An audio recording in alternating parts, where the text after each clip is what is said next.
साथियों नमस्कार, सत श्री अकाल, आदाब। हमारे देश के प्रधानमंत्री नरेंद्र मोदी जी ने देशवासियों से अपील करी है कि अगले 1 साल तक वो सोना कम से कम खरीदें। अगर उन्होंने कहीं विदेश में यात्रा करने का प्लान बनाया हुआ है तो उसको 1 साल तक रोक दें। इसके अलावा वर्क फ्रॉम होम करें और गैर जरूरी कार्यों के लिए बाहर ना निकलें। अपने पर्सनल व्हीकल्स का उपयोग है वो कम से कम करें और अगर आपको बाहर निकलना है तो आप पब्लिक ट्रांसपोर्ट का ही इस्तेमाल करें। इसके अलावा उन्होंने ये भी अपील करी है कि आप खाद्यान्न तेलों का प्रयोग कम से कम कीजिए और केमिकल फर्टिलाइजर्स का भी उपयोग कम से कम कीजिए। प्रधानमंत्री जी ने ऐसा इसलिए कहा है क्योंकि जो वेस्ट एशिया में युद्ध के हालात बने हुए हैं, जिसमें एक तरफ अमेरिका और इजराइल है, दूसरी तरफ ईरान है, उसकी वजह से इंटरनेशनल ट्रेड बुरे तरीके से प्रभावित हो गया है, इंटरनेशनल शिपिंग बुरी तरीके से प्रभावित हो गई है। उनका यह कहना है कि अभी हमें अपने फॉरेन रिजर्व्स को बचा के रखने की जरूरत है और यदि सभी देशवासी इस अपील का पालन करेंगे तो वो भी एक तरीके की देशभक्ति होगी। आज हम इस वीडियो में समझेंगे कि प्रधानमंत्री जी ने यह अपील क्यों करी है और क्या ऐसी अपीलों का पालन करना संभव है।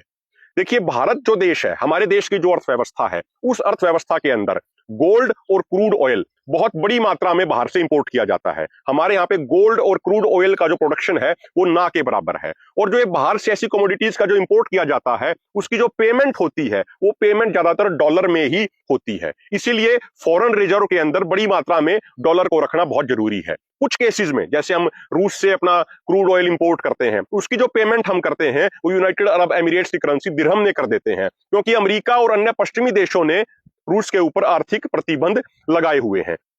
अगर मैं गोल्ड की बात करूं तो पिछले साल लगभग 721 टन गोल्ड भारत में इंपोर्ट किया गया, जिसके ऊपर 6.77 लाख करोड़ रुपया खर्चा आया, यानी लगभग 71.48 बिलियन डॉलर का खर्चा आया। अगर मैं क्रूड ऑयल के इंपोर्ट की बात करूं तो पिछले साल लगभग 134 से लेकर 174 बिलियन डॉलर का खर्चा आया क्रूड ऑयल का इंपोर्ट करने में। यानी जो ये दोनों कमोडिटी हैं इनका बहुत बड़ी मात्रा में इंपोर्ट किया जाता है और उसके ऊपर बहुत बड़ी मात्रा में कई बिलियन, हमें लगभग 250 बिलियन के आसपास 250 बिलियन डॉलर खर्च करने पड़ते हैं अपने फॉरेन रिजर्व में से।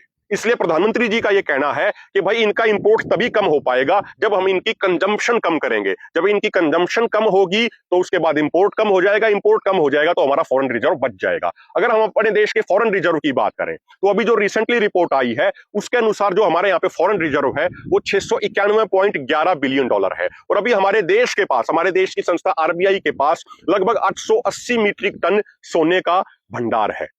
तो इसीलिए सरकार का ये कहना है, प्रधानमंत्री जी का ये कहना है कि भाई ऐसे हालात में जब हालात बड़े चुनौतीपूर्ण बने हुए हैं, अंतरराष्ट्रीय स्तर पर ट्रेड बुरे तरीके से प्रभावित हो रखा है, उस समय हम ऐसी चीजों का उपयोग कम कर दें जिनको बाहर से मंगवाने पे बहुत ज्यादा पैसा खर्च किया जाता है, बहुत बड़ी मात्रा में हमारा फॉरेन रिजर्व खर्च किया जाता है। और अब अभी जिस तरीके के हालात बने हुए हैं पूरी दुनिया में, जिस तरीके से जियोपॉलिटिकल हलचल हो रखी है, उस वजह से बहुत सारे देशों के जो सेंट्रल बैंक है वो अन्य चीजों में ट्रेड करने की बजाय कमोडिटीज को अधिक से अधिक खरीद रहे हैं, वो गोल्ड को अधिक से अधिक खरीद रहे हैं। क्योंकि जब ऐसे जियोपॉलिटिकल हलचल होती है, हालात बड़े तनावपूर्ण बन जाते हैं, तो गोल्ड को एक सेफ कमोडिटी माना जाता है ट्रेडिंग के लिए। तो ज्यादा से ज्यादा जो सेंट्रल बैंक है देशों के वो गोल्ड को स्टोर कर रहे हैं। उसकी वजह से भी गोल्ड की कीमत बढ़ गई है क्योंकि जब ज्यादा खरीदार आ गए तो गोल्ड की डिमांड बढ़ गई, डिमांड बढ़ गई तो उसकी कीमत बढ़ गई है।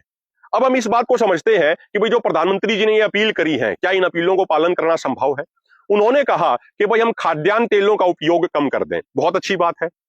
अगर 2020-21 का किसान आंदोलन हो या 2024-25 का किसान आंदोलन हो, जब भी सरकार के साथ हमारी मीटिंग हुई तो हमने सरकार से कहा कि भाई आप ये जो बाहर से पाम ऑयल, एडिबल ऑयल मंगवाने पे इतना भारी भरकम खर्च करते हैं, आप इसको बंद कर दीजिए और जो पैसा आप बाहर से एडिबल ऑयल मंगवाने में खर्च करते हैं, इस पैसे को अपने किसानों को दे दीजिए और किसानों के लिए एमएसपी पे खरीद की गारंटी का कानून बना दीजिए। हमारे यहाँ के लोगों को पैसा मिलेगा और बाहर से चीजें इंपोर्ट करने पे अपना फॉरेन रिजर्व हमें खर्च भी नहीं करना पड़ेगा। लेकिन उन दोनों आंदोलनों के दौरान सरकार के मंत्रियों पे कोई असर नहीं पड़ा, उनके कान पे कोई जू नहीं रेंगी। हमने सरकार को उदाहरण भी दिए बार बार कि देखिए हर साल लगभग 2.25 लाख करोड़ रुपए का खर्चा किया जाता है एडिबल ऑयल बाहर से मंगवाने में।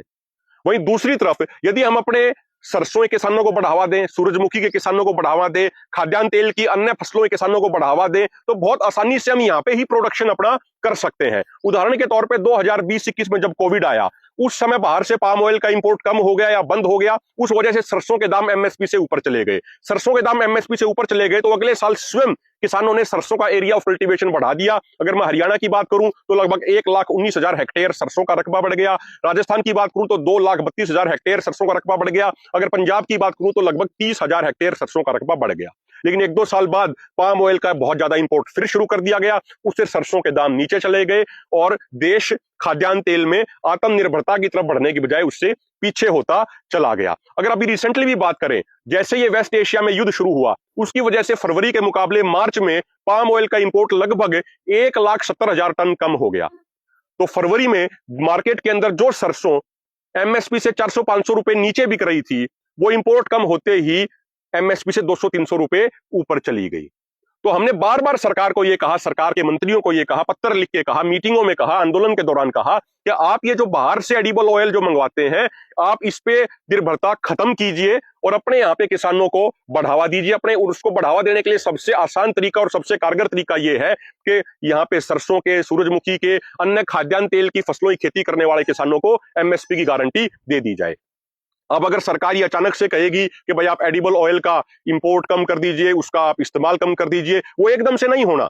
वो एक प्रोसेस है, एक लॉन्ग टर्म प्लानिंग के तहत भारत सरकार को प्रोसेस अपनानी पड़ेगी और जब वो नीतियां अपनाई जाएंगी तो उसके बाद ही ये संभव हो पाएगा। लेकिन हाँ, मैं ये जरूर कहूंगा कि लॉन्ग टर्म में भारत सरकार को जरूर प्रयास करना चाहिए कि हम एडिबल ऑयल जो इंपोर्ट करते हैं उसको धीरे धीरे कम करते जाएं और धीरे धीरे बिल्कुल जीरो पे ले आएं। और वो तभी संभव है जब हम अपने यहाँ के किसानों के लिए एमएसपी पे खरीद की गारंटी या कानून बनाएंगे। इसके अलावा जो प्रधानमंत्री जी ने कहा कि भाई केमिकल फर्टिलाइजर्स का उपयोग कम कर दीजिए। देखिए, जो खेती करते हैं उन सबको पता है कि जमीन भी आदी हो जाती है। यदि आप एकदम से केमिकल फर्टिलाइजर्स का उपयोग बंद कर देंगे या बहुत कम कर देंगे तो जो प्रोडक्शन होगा फसल का वो बुरे तरीके से प्रभावित हो जाएगा और ऐसी स्थिति में हमारी खाद्यान्न जो सुरक्षा है वो भी खतरे में आ जाएगी। जब हम केमिकल फर्टिलाइजर से नेचुरल फार्मिंग की तरफ जाते हैं तो पहले 2-3 साल जो प्रोडक्शन है वो बिल्कुल कम हो जाता है, वो प्रभावित हो जाता है। तो ऐसे हालात में किसान सर्वाइव कैसे कर पाएगा, ये एक बहुत बड़ा मसला है। इसीलिए अगर सरकार ये सोच रही है कि प्रधानमंत्री जी अपील करेंगे और एकदम से केमिकल फर्टिलाइजर्स का उपयोग कम हो जाएगा, तो वो संभव नहीं है। ये भी एक लॉन्ग टर्म प्रोसेस अपनानी पड़ेगी। जब 2-3 साल तक प्रोडक्शन कम जाए, जब किसान केमिकल से नेचुरल खेती की तरफ जाए और उन 2-3 सालों में प्रोडक्शन कम जाए, तो उस समय भारत सरकार को, स्टेट गवर्नमेंटों को किसानों की प्रति एकड़ आर्थिक मदद करनी चाहिए। उसके लिए भी एक प्लानिंग बनाई जानी चाहिए। ये भी तभी संभव है। इसके अलावा लोगों के मन में यह भी सवाल है कि भाई अगर हम पेट्रोल और डीजल की बात करें तो इन पे जो एक फाइनल कंज्यूमर कीमत पे करता है उसमें से एक बहुत बड़ा हिस्सा टैक्स के तौर पे जाता है। एक रिपोर्ट ये कह रही है कि पेट्रोल की जो फाइनल कीमत एक कंज्यूमर पे करता है उसमें से 45 से 50% तो टैक्स होता है। अगर डीजल की बात करें तो डीजल की भी यही स्थिति है, जो एक फाइनल कीमत एक कंज्यूमर पे करता है उसमें से 45 से 50% तो टैक्स होता है। सेंट्रल एक्साइज ड्यूटी लगती है, स्टेट की एक्साइज ड्यूटी लगती है, फिर वैल्यू एडिड टैक्स लगता है, उसके अलावा सेल्स टैक्स लगता है। तो लोगों का ये कहना है कि जो ये क्रूड ऑयल की कीमत बढ़ी है इसका सारे का सारा प्रभाव एक उपभोक्ता पे डालने की बजाय सरकार अपना टैक्स कम कर दे, थोड़ा सा सरकार अपनी टैक्स कलेक्शन कम कर ले थोड़ी सी। और लोगों के मन में यह भी सवाल है कि अभी बहुत लंबे समय तक रूस से हमारे देश की रिफाइनरीज ने सस्ते में क्रूड ऑयल इंपोर्ट किया है, लेकिन उस समय तो किसी रिफाइनरी ने यह नहीं कहा, उस समय तो सरकार ने यह नहीं कहा कि भाई हमें बहुत सस्ते में क्रूड ऑयल मिल रहा है इसलिए हम पेट्रोल और डीजल की कीमतें भी कम कर रहे हैं ताकि उपभोक्ताओं को, आम जनता को भी फायदा हो जाए। उस समय तो ऐसा किसी ने नहीं कहा। उस समय तो ऑयल रिफाइनरीज ने बहुत भारी भरकम कमाई करी, उन्होंने अपनी जेबें भर ली, उन्होंने अपनी तिजोरी भर दी।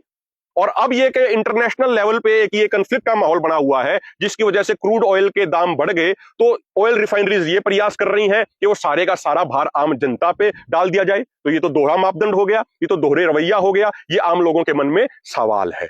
इसके अलावा एक और महत्वपूर्ण बात यह है कि अभी हमारे देश में 4-5 राज्यों में चुनाव हुए। केरल में चुनाव थे, असम में चुनाव थे, पौंडीचेरी में चुनाव थे, पश्चिम बंगाल में चुनाव थे, ऐसे ही 4-5 राज्यों में हमारे यहाँ पे चुनाव हुए। उन चुनावों के दौरान तमाम राजनेताओं ने, चाहे पक्ष के हों चाहे विपक्ष के हों, उन्होंने प्रचार के दौरान खूब खर्चा किया। हजारों लाखों गाड़ियां उन प्रचारों के दौरान चली। प्रधानमंत्री जी के भी बड़े बड़े रोड शो हुए। और अभी जब मुख्यमंत्रियों ने शपथ ली उस समय भी 20-21 राज्यों के मुख्यमंत्रियों को वहां पे न्योता दिया गया। वो भी चार्टर्ड प्लेन में गए होंगे, हेलीकॉप्टर में गए होंगे, तो उसमें भी भारी भरकम खर्चा आया होगा। आज हमारे यहाँ पे पूरे देश के अंदर हजारों एमएलए और एमपीज हैं, वो भी रोजाना जब चलते हैं तो 5-7 गाड़ी अपने साथ लेके चलते हैं। पुलिस की पायलट गाड़ी चलती है, उनके वर्कर्स की गाड़ी चलती है। तो आम लोगों के मन में सवाल है कि ये पहले पॉलिटिशियन इस तरीके का खर्चा क्यों नहीं करते? ये जो रोजाना लाखों करोड़ों रुपए खर्चा करते हैं अपना ट्रांसपोर्टेशन पे, प्रचार करने पे और चीजों पे, तो पहले राजनेता ये खर्चा कम करें। वो अपने साथ सिर्फ एक ही गाड़ी लेके चले, 5-7 गाड़ी लेके चलने की क्या जरूरत है? एक एमएलए 5-7 गाड़ी लेके चलता है तो उसकी आवश्यकता क्या है? हमारे अनुसार तो उसकी कोई जरूरत नहीं है, वो अकेला जाए, जो उसको काम करना है, जनता की जो सेवा करनी है वो करे। एक एमपी को क्या जरूरत था 8-10 गाड़ी अपने साथ लेके चलने की? क्या जरूरत थी? अभी बंगाल के दौरान जब वहां के मुख्यमंत्री जी ने शपथ ली तो 21-22 राज्यों के मुख्यमंत्रियों को वहां न्योता दिया गया, वो स्पेशल जहाज में बैठ के गए, तो उसमें हजारों लाखों लीटर तेल खर्च हुआ होगा। तो उस समय माननीय प्रधानमंत्री जी ने यह क्यों नहीं कहा कि भाई अभी समय की नजाकत ये कह रही है कि भाई हमें जो इन चीजों का क्रूड ऑयल का इंपोर्ट है वो भी कम करना है, तो इसलिए आप तेल का खर्चा कम से कम करें। उस समय तो नहीं कहा गया, सारा भार है अब की बार भी जनता के ऊपर डाल दिया गया। तो इसीलिए जो है प्रधानमंत्री जी ने जो अपील करी है, इनका सबका पालन होना बहुत मुश्किल है। इन चीजों का पालन तभी हो सकता है जब भारत सरकार एक लॉन्ग टर्म पॉलिसी बनाए, जो सभी स्टेक होल्डर्स हैं उनकी सुने, उनसे चर्चा करे, तब जाके ये संभव हो सकता है। अदरवाइज अचानक से ऐसे कोई ऐलान कर दिया जाएगा, कोई अपील कर दी जाएगी, उससे कुछ नहीं होना, आर्थिक तौर पे सिर्फ हड़बड़ी मचेगी। जैसे ये प्रधानमंत्री जी ने ये अपील करी है, उसके बाद शेयर मार्केट के अंदर लगभग 4 ट्रिलियन रुपीस हैं, वो बिल्कुल वाइप आउट हो गए हैं इन्वेस्टर्स के, वो बिल्कुल खत्म हो गए हैं। तो बेवजह की इससे हड़बड़ी मचेगी। ऐसी अपीलों से एकदम से उनका कोई पालन कर ले देश की जनता, वो बहुत मुश्किल है। तो आज आपने हमारी इस वीडियो को सुना, उसके लिए आपका बहुत बहुत धन्यवाद।